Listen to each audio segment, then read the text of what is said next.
Hello again, it's Andy and John with Car Repairs Made Easy, and today we're working on a 2004 Lincoln Towncar with a 4.6 liter engine, and our job tonight is to replace the serpentine belt tensioner. Okay, on this car we're going to replace this tensioner. Now, just so you can familiarize yourself with your car and possibly your engine, I'm going to identify a few components before we go here. We have our alternator right here. This generates your electricity, charge your battery, run your lights. This is your pulley for your water pump, which cools your engine. This is just an idler pulley, and what it does is it redirects the belt all the way down there to the AC compressor, if you can see that, all the way at the bottom. Okay. Then this one, but that's all right. yeah. And then this one here is your tensioner, which is bad on this car. I don't know if you can see where the bearing is actually sticking out on this side, and it's recessed on this side. Let's see if we get it close up. It's actually hitting the front of the engine, and that's the clattering noise this customer was hearing. You can see it. Okay. This is your harmonic balancer. This is hooked to the crankshaft of your engine, which actually turns all of these pulleys. And then over here is your power steering pump and your pulley. So, because we have to take the belt off to do this job, just make sure that you take a photo and know how it's routed before you pull it off. I'm going to show you how to do that now. Okay, so we pulled the tensioner away from the belt, so we're going to go this way. See how it loosens up. Easiest one is the alternator. You can pull it off there. We'll get it off the idler. Now we're going to release that tensioner.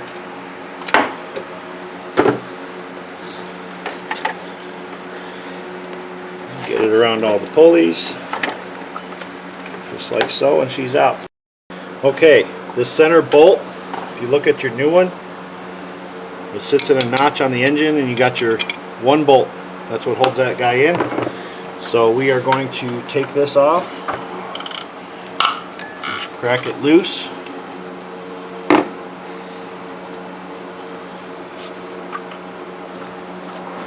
Now when I pull this off, I want you to show them the witness marks where this was hitting the engine. Okay.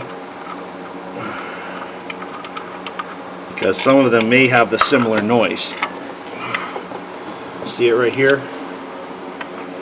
It actually made a groove in the front of the engine. Alright, if you look right there below the pulley, John will try to stick his finger in there. That's the mark. That's actually a groove that I can fit my finger in.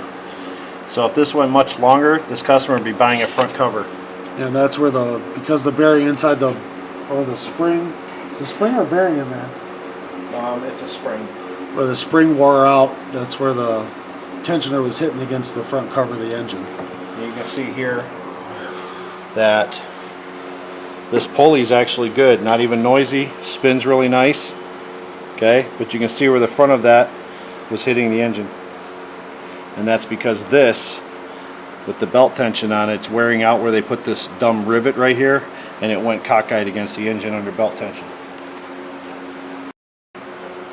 Okay, we got our new one ready to put it in. Now remember, there's a nipple on here that goes in the hole here, and that just makes it in the right position for it to set the tension against the spring. Now we're going to thread that in.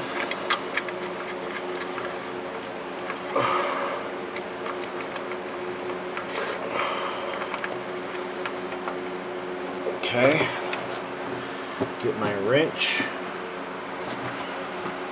Right here. Lost it in the rubber.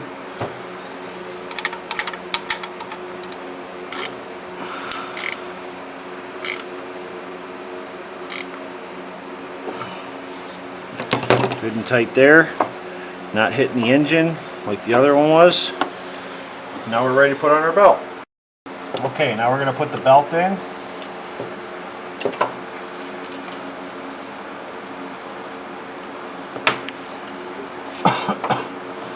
We're going to go around the AC compressor first. We're going to go around that tensioner. Try to keep tension on the other end of your belt, because these are folded in a box and they like to come off. We're going to go around the water pump.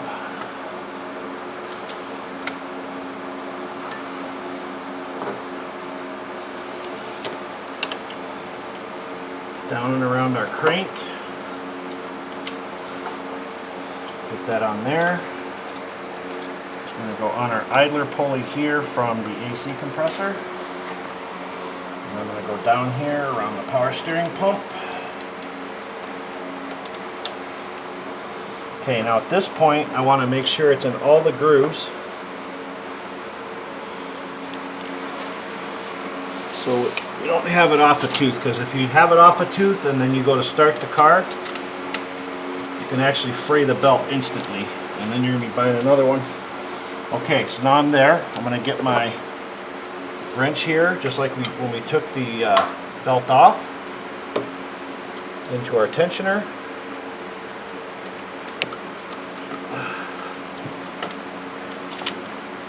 I'm going to pull this over. We're going to stick it onto our alternator, okay, and let her go. And that is how you install a belt. Now once you've got it on, you want to double check and make sure it doesn't come off anywhere. And once you check that, everything's good, you're ready to start it up and let it run.